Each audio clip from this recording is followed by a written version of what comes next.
Hello, everyone. It's a pleasure to be on this panel, The Boardroom to the Moon, Repairing Our Planet. I'm joined by Naoko Yamazaki, and we both will just have a conversation today to talk about what kinds of things we can do to actually repair our planet. What can we do from the boardroom and the view from the moon? We are at crossroads today when it comes to climate action. Naoko and I met each other because we both are members of the Earthshot Prize Council, which is a new prestigious environmental prize. Think of it as the Nobel Prize for the environment. And this prize is going to incentivize change for all projects that help repair our planet over the next 10 years. And the two of us also bring unique perspectives to this challenge. I ran a global company for 12 years as chairman and CEO, and I traveled around the world to look at the consequences of environmental degradation. I also know what it is, what it takes to make change happen on a large scale basis. And so I know that the private sector can play a major role in any major change program that needs to be effected. Naoko Yamazaki, one of the very few people that can claim to have a genuine global view of the impact of climate change. So Naoko, let me toss it to you to talk about yourself. Thank you, Indra, for the kind introduction. I'm Naoko Yamazaki, aerospace engineer and an astronaut who flew to the International Space Station. And I'm so delighted to join in this panel as a council member of the Earthshot Prize. And currently, I'm working for the Space Policy Committee and the Spaceport Japan Association and so on. And I'd like to create an ecosystem on the Earth and through the outer space as well. Thank you, Naoko. People keep talking about the various environmental meetings that are being held. This year, we have COP26 approaching in Glasgow in November. And we're at an extraordinary point in time, especially this year, 2021, the year after COVID really decimated, life as we know it. Now, this is a critical year for environmental issues and moving the agenda forward. We've been talking about this for a long time. We have COP26 approaching in Glasgow in November, and we're at an extraordinary point, and we have to get it right in 2021 to put us back on course for the next decade. We've articulated so many sustainable development goals. I look at the goals, I look at our progress, and I'm saying it's not as fast as we'd like it to be. Now, many people have said COVID has interrupted a lot of what we were doing, perhaps, but the human cost of coronavirus is nature's gain. For example, because fewer cars were on the road, the environment got better. And in India, they said you could actually see the Himalayas from New Delhi. That's never happened in decades. So life is getting a little better. I know from Greenwich, Connecticut, I can see the stars, which I haven't been able to see the night sky in a long, long time. But we're still a long ways away from meeting a well thought through set of SDG goals. And if we don't act now, my fear is that the harm we're doing to the planet is going to be irreversible.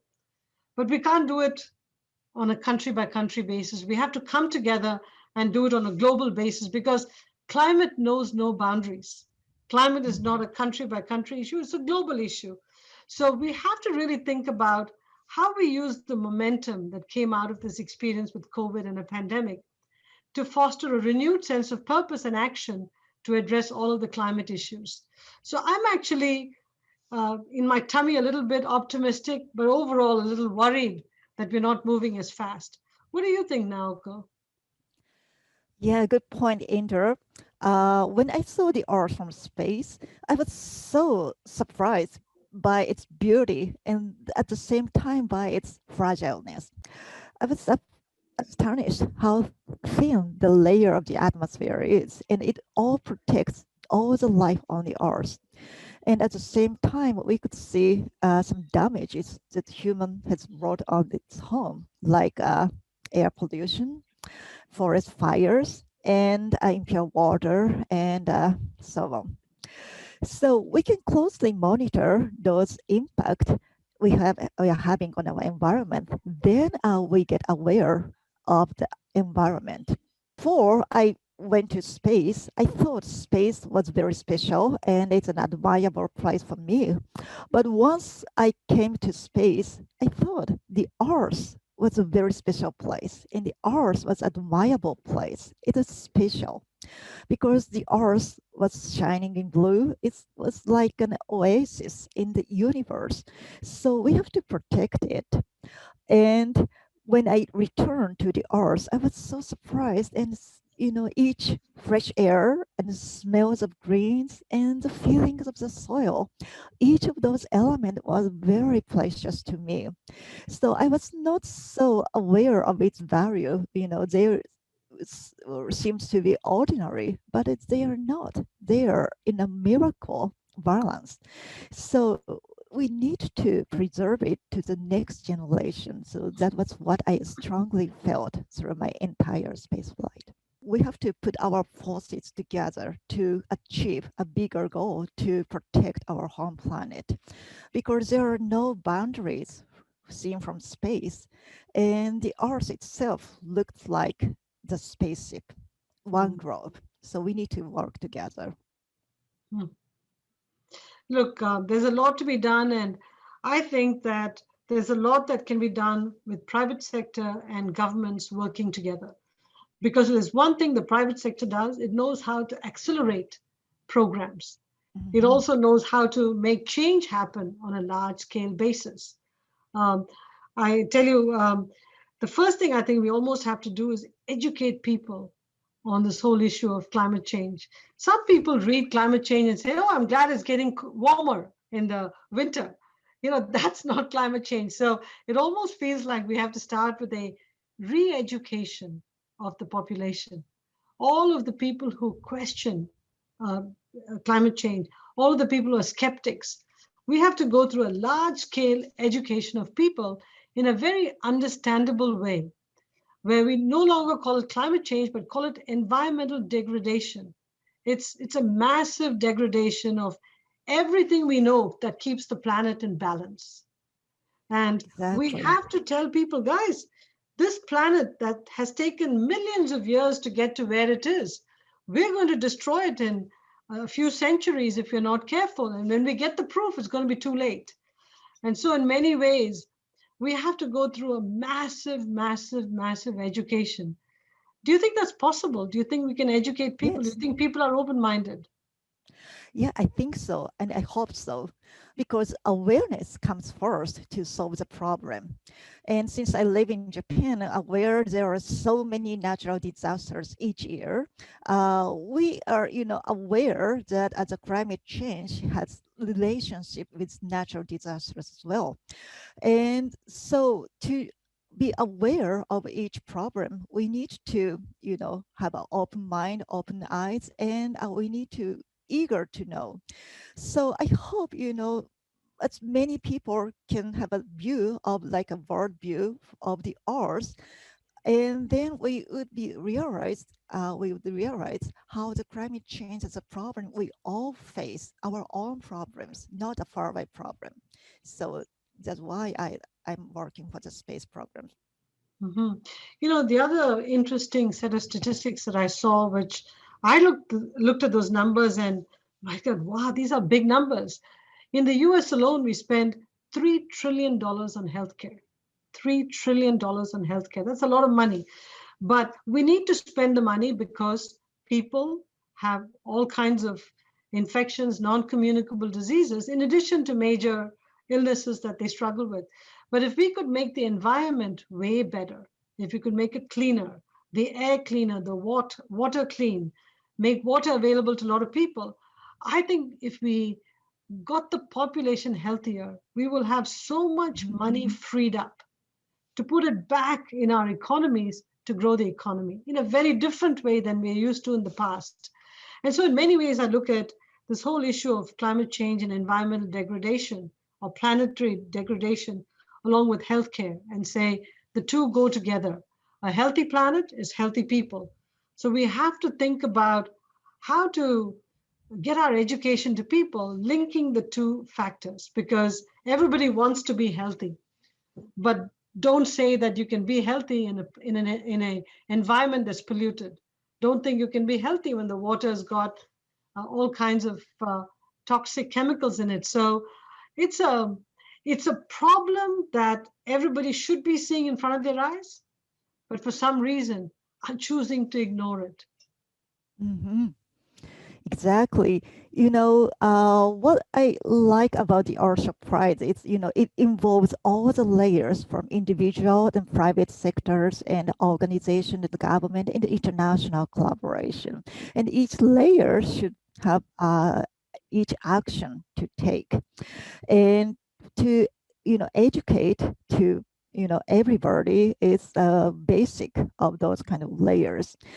And during that COVID-19 situation, as Indra mentioned, we could see the clear stars in the sky, and we could see the faraway and scenery as well. So, and the air got cleaner. But when the economy recovers, again, air pollution rehappens, and the carbon dioxide emissions rehappens again.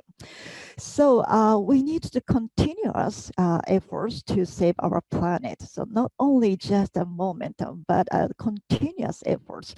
So the Archer Prize, has a decade of actions, which covers, the continuous efforts. So I like about the prize. How would you think? So, Indra, I'd like to hear, as you are a leader of the private sectors, and you've been working as a chairman and CEO of a large multinational company. So what would you think is needed to achieve real climate actions? Do you have any cause of hope? Well, I think the most operative word is innovation. I think Mm, we need innovation on such a large scale to solve the big issues that face us. Now, people look at climate change and they say the solutions are so profound, it requires such a huge change in habit. I don't think I want to believe there's climate change.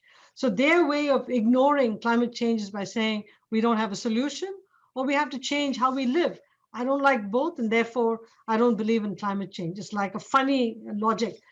But I think with the right innovation, I think we can show people that solutions exist, that mhm, solutions are affordable, solutions can be scaled on a large scale basis. I mean, the best example I'd give you is the rapidity with which electric cars are being developed. I mean, I've never seen as many electric cars and vans being developed in such a short time and commercialized at an affordable price. And battery charging stations set up everywhere. That's huge progress. And reducing fossil fuels is going to help a lot of the environmental issues that we're facing today. And I think what I love about the Earthshot Prize now, because similar to what you said, today, all the innovations and inventions in the environmental field still stay under the radar. It's all over the mhm. world, but there's nobody pulling it all together and then lifting and shifting those ideas across the world. I think a combination of private sector interest in addressing environmental issues, the fact that prizes like the Earthshot Prize are going to bring out all these innovators and inventors, then find a way to scale them up. Because I think the wonderful thing about the Earthshot Prize is not just going to give prizes, it's also going to provide a way to scale up the ideas. I think Mhm. prizes like the Earthshot Prize and a much more aggressive education campaign, which starts to explain to people in graphic terms why they have to really focus on helping address climate change, I think will go a long way. But it starts with education, education, education. And I think if we don't do that, we're going to look back 2 decades from now and say, what were we doing? Why didn't we take the time to educate people? I agree. The name of the Archer Prize actually comes from the moonshot. And Uh-huh. yeah, and it tells us, that we can achieve the impossible. In 1961, President John F. Kennedy announced to the Mhm. world that the United States planned to put people on the moon and return them safely on Earth before the end of the decade. But at that time, the nation had a mere 15 minutes of human spaceflight experience. But they made it possible. So it was an audacious promise at the time, but it inspired the entire nation, actually the entire world. Mm. So to achieve the, environmental issues goal, I think those kind of levels of, huge common goal for us now. That's right. I think back maybe a decade ago, we had an initiative in the United States called the Healthy Weight Commitment Foundation. And Mhm. this is where all the food companies in the US and all the retailers got together and said, we have to address all of the issues related to obesity in the country. And we together agreed to take out 1.5 trillion calories from the US diet Wow. in 5 years. Surprisingly, coming together and really focusing on this issue, we took out 4.5 trillion calories in less than 5 years. Wow. And so I think if you put private sector together, working with government with a goal and give them their marching orders, it's amazing what they can get done because at the end of the day, private sector companies are engines of efficiency. Governments are engines to scale. So efficiency plus scale should make change happen on a very, very large scale basis. So I'll tell you, when I started off, I said, I'm optimistic, sort of uneasily optimistic. I'm optimistic because I'm seeing many, many green shoots. I'm seeing all the new ideas coming, the inventions, the innovations, a desire to scale. Most importantly, I see the young people of today who are so committed to having a cleaner environment for their children and their children. So I look at all that and I feel very optimistic. And then I see my generation and say, come on, guys, come to the table fast. Just because you're a boomer doesn't mean you shouldn't lean in and say, hey, I've got to make sure the planet is going to remain very healthy for all the generations that are going to come after me. So I think, Naoko, I'll be honest with you. Um, I think all of these prizes and incentives do matter. People do act differently and behave differently when you sort of tell them there's a prize at the end of this. But I think we have to do more than the prize. We have to make sure those ideas go somewhere. And we have to bring the private sector in to say, help me accelerate its implementation. And if we did that, I actually think we have hope that COP26 will be a major success. And every other COP after that will look back at 2021 and say, I'm glad the pandemic taught us something that changed the world profoundly for the future. Do you feel that sense of optimism too? Oh, yes, I do. Because, when I saw the International Space Station, first, the space shuttle applies to the International Space Station, ISS looked like a dot, small dot. Mm. But as we approached closer and closer, the ISS appeared bigger over the window. And I was so impressed. Oh, and human beings could, achieve such a huge, goal in space, especially international collaboration. And the ISS involves 15 nations in it, and not the government, but also private sectors as well. Mhm. So all the combination of the human efforts, we can achieve, significant goal. So that brought me optimized idea. Naoko, I'm hoping that one day you and I can go up in space together and you can show Yes. me how wonderful it looks from up there. And we both can rejoice that Mhm. the Earth is getting healthier, the planet is getting healthier.